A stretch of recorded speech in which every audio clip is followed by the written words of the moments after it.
अथ देव्याः कवचम्। अस्य श्रीचण्डीकवचस्य ब्रह्मा ऋषिः अनुष्टुप् छन्दः चामुण्डा देवता अङ्गन्यासोक्तमातरो बीजम् दिग्बन्धदेवतास्तस्त्वं श्रीजगदम्बाप्रीत्यर्थे सप्तशती पाठङ्गत्वेन जपे विनियोगः। ॐ नमश्चण्डिकायै। मार्कण्डेय उवाच ॐ यद्गुह्यं परमं लोके सर्वरक्षाकरं नृणाम् यन्न कस्यचिदाख्यातं तन्मे ब्रूहि पितामहः। ब्रह्मोवाच अस्ति गुह्यतमं विप्र सर्वभूतोपकारकं देव्यास्तु कवचं पुण्यं तच्छ्रुत्व महामुने। प्रथमं शैलपुत्री च द्वितीयं ब्रह्मचारिणी तृतीयं चन्द्रघण्टेति कुसुमाण्डेति चतुर्थकम् पञ्चमं स्कन्दमातेति षष्ठं कात्यायनीति च सप्तमं कालरात्रीति महागौरीति चाष्टमम् नवमं सिद्धिदात्री च नवदुर्गा प्रकृतिता। उक्तान्येतानि नामानि ब्रह्मणैव महात्मना अग्निना दह्यमानस्तु शत्रुमध्ये गतोरणे विष्मे दुर्गमे चैव भयार्ता शरणं गता न तेषां जायते किञ्चित् अशुभं रणसङ्कटे नापदं तस्य पश्यामि शोकदुःखभयं न हि यैस्तु भक्त्या स्मृता नूनं तेषां वृद्धिः प्रजायते। ये त्वां स्मरन्ति देवेशि रक्षसे तान्न संशयः। प्रेत्संस्था तु चामुण्डा वाराही महिषासना ऐन्द्रिगजसमारूढा वैष्णवी गरुडासना माहेश्वरी वृषारूढा कौमारी शिखिवाहना लक्ष्मीः पद्मासना देवी पद्महस्ता हरिप्रिया श्वेता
रक्षेत्हस्ताद् वैष्णवे तथा एवं दश दिशो रक्षे चामुण्डा शववाहना जया मे चाव्रतः पातु विजया पातु पृष्ठतः अजिता मां पार्श्वे तु दक्षिणे चापराजिता शिखामुद्धोत्तिनी रक्षे तु मामूर्ध्नि व्यवस्थिता मालाधरी ललाटे च भ्रुवो रक्षेद्यशस्विनी त्रिनेत्रा च भ्रुवोर्मध्ये यमघण्टा च नासिके शङ्खिनी चक्षुषोर्मध्ये श्रोत्रयोद्वारवासिनी कपोलो कालिका रक्षे कर्णमूले तु शाङ्करी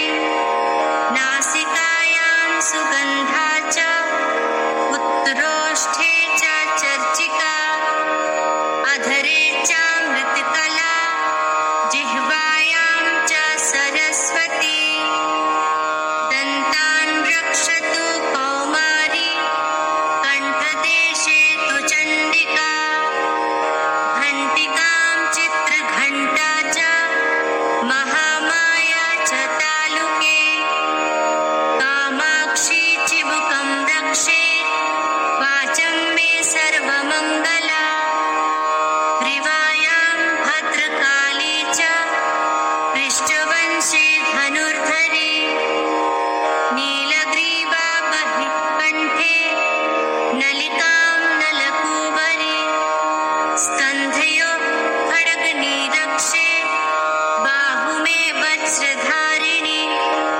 हस्तयोर्दण्डिनी रक्षे अम्बिका चाङ्गुलीषु च नखाञ्चुलेश्वरी रक्षे कुक्षौ रक्षेत् कुलेश्वरी स्तनौ रक्षेन्महादेवी मनः शोकविनाशिनी हृदये ललिता देवी उदरे शूलधारिणी नाभौ च कामिनी रक्षे गुह्यं गुह्येश्वरी तथा पूतना कामिका मेढ्रं हृदे महिषवाहिनी कट्यां भगवती रक्षे जानुनी वृन्दवासिनी जङ्घे महाबला रक्षे सर्वकामप्रदायिनी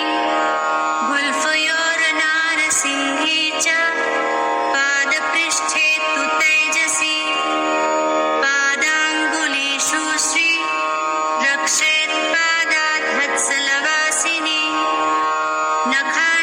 नखाण्डंष्ट्राकराली च केशांश्चैवोर्ध्वकेशिनी रोमकूपेषु कौबेरी वचं बागेश्वरी तथा रक्तमज्जावसामांसान् अस्थिमेधांसि पार्वती अन्त्राणि कालरात्रिश्च पित्तं च मुकुटेश्वरी पद्मावती पद्मकोशे कफे चूडामणिस्तथा ज्वालामुखी नखज्वालां भेद्या सर्वसन्धिषु शुक्रं ब्रह्माणि मे रक्षेच्छायां छत्रेश्वरी तथा अहङ्कारं मनोबुद्धिं रक्षेन्मे धर्मधारिणी प्राणापानौ तथा व्यान मुदानं च समानकम् वज्रहस्ता च मे रक्षे प्राणं कल्याणशोभना रसे रूपे च गन्धे च शब्दे स्पर्शे च योगिनी सत्त्वं रजस्तमश्चैव रक्षेन्नारायणी सदा आयुरक्षतु वाराहि धर्मं रक्षतु वैष्णवी यशः कीर्तिं च लक्ष्मीं च धनं विद्यां च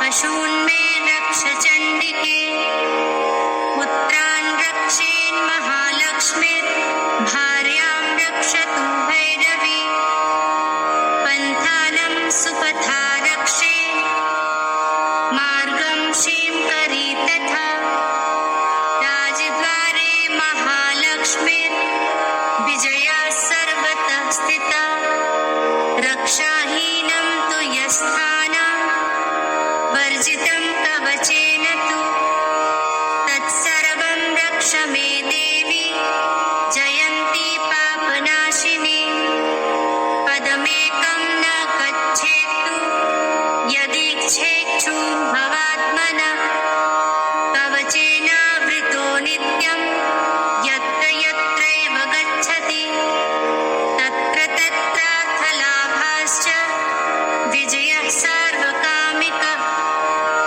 यं यं चिन्तयते कामं तं तं प्राप्नोति निश्चितं परमैश्वर्यमातुलं प्राप्तस्य ते भूतले पुमान् निर्भयो जायते मर्त्यः सङ्ग्रामेष्वपराजितः त्रैलोक्ये तु भवेत्पूज्यः कवचेनावृतः पुमान् इदं तु देव्याः कवचं देवानामपि दुर्लभम् यः पठेत् प्रियतो नित्यं त्रिसन्ध्यं श्रद्धया विन्ता दैवी कला भवेत् तस्य त्रैलोक्येष्वपराजितः जीवेद् वर्षतं साग्रमपमृत्यो विवर्जितः नश्यन्ति व्याधयः सर्वे लूता विस्फोटकादयः स्थावरं जङ्गमं चैव कृत्रिमं चापि यद्विषम् अभिचाराणि सर्वाणि मन्त्रयन्त्राणि भूतले भूचरा खेचराश्चैव जलजाश्चोपदेशिकाः सहजा कुल्जा माला डाकिनी शाकिनी तथा अन्तरिक्षचरा घोरा डाकिन्यश्च महाबलाः ग्रहभूतपिशाचाश्च यक्षगन्धर्वराक्षसाः ब्रह्मराक्षसवेतालाः कुष्माण्डा भैरवादयः नश्यन्ति दर्शनात् तस्य कवचे हृदि संस्थिते मान्योन्नतिर्भवेद्राज्ञ स्तेजो वृद्धि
अथ अर्गलास्तोत्रम् ॐ अस्य श्री अर्गलास्तोत्रमन्त्रस्य विष्णु ऋषिः अनुष्टुप् छन्दः श्री महालक्ष्मीर्देवता श्री जगदम्बा प्रीत्यर्थं सप्तशती पाठाङ्गत्वेन जपे विनियोगः ॐ नमश्चण्डिकायै मार्कण्डेय उवाच ॐ जयन्ती मङ्गलाकाली भद्रकाली कपालिनी दुर्गा क्षमा शिवा धात्री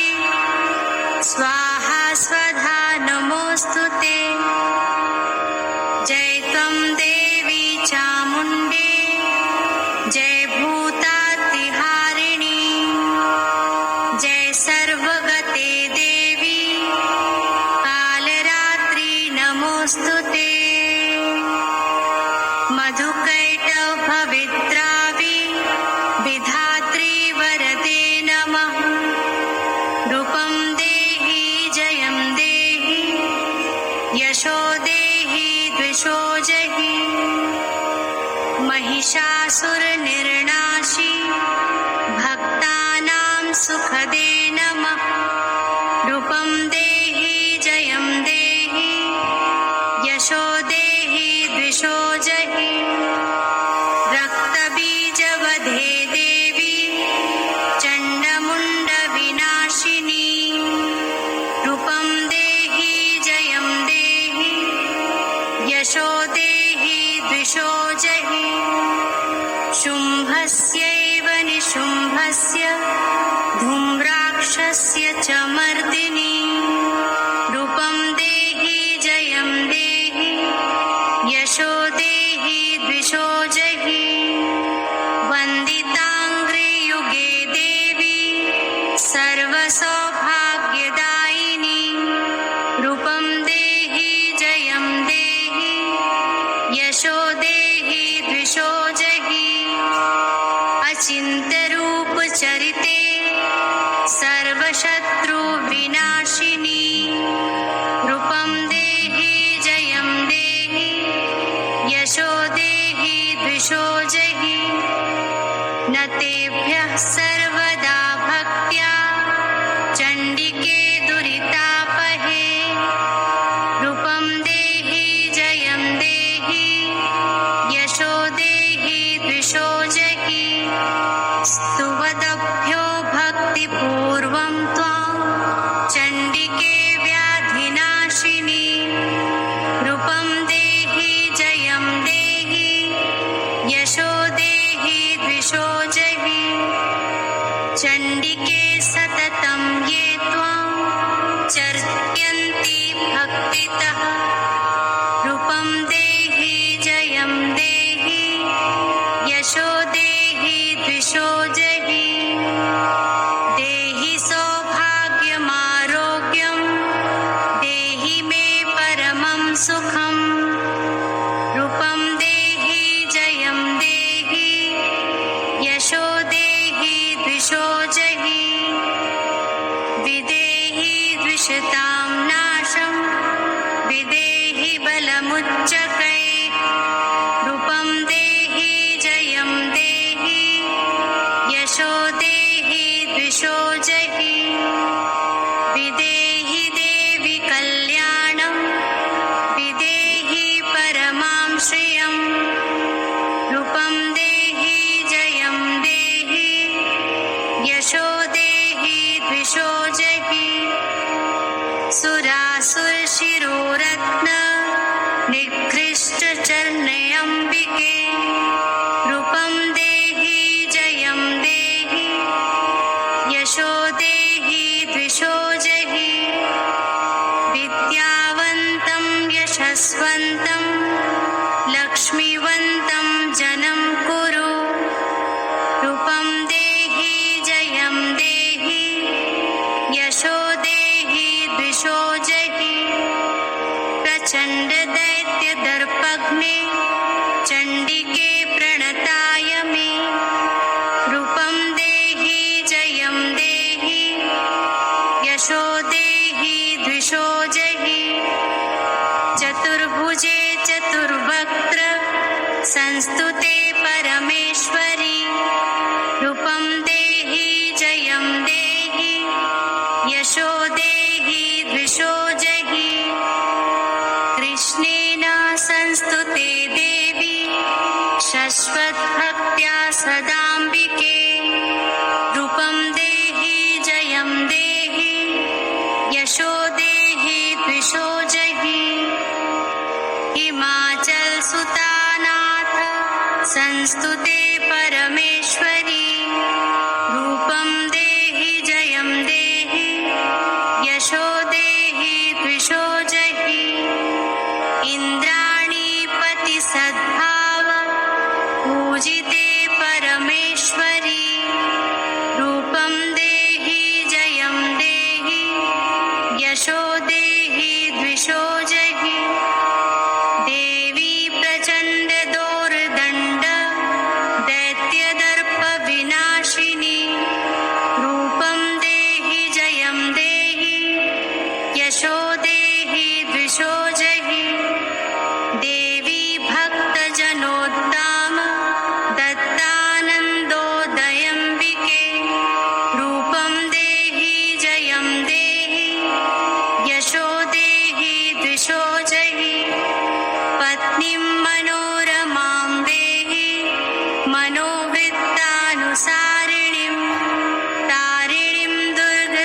संसार सागरस्य कुलोद्भवा। इदं स्तोत्रं पठित्वा तु महास्तोत्रं पठेन्नरः स तु सप्तशती संख्या वरमाप्नोति संपदा।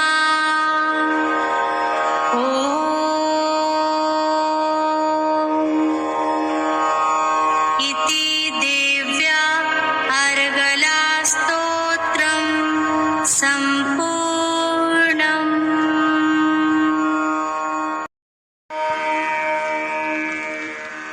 शिव उवाच शृणु देवी प्रवक्ष्यामि कुञ्जिकास्तोत्रमुत्तमं येन मन्त्रप्रभावेण चण्डीजापः शुभो भवेत्।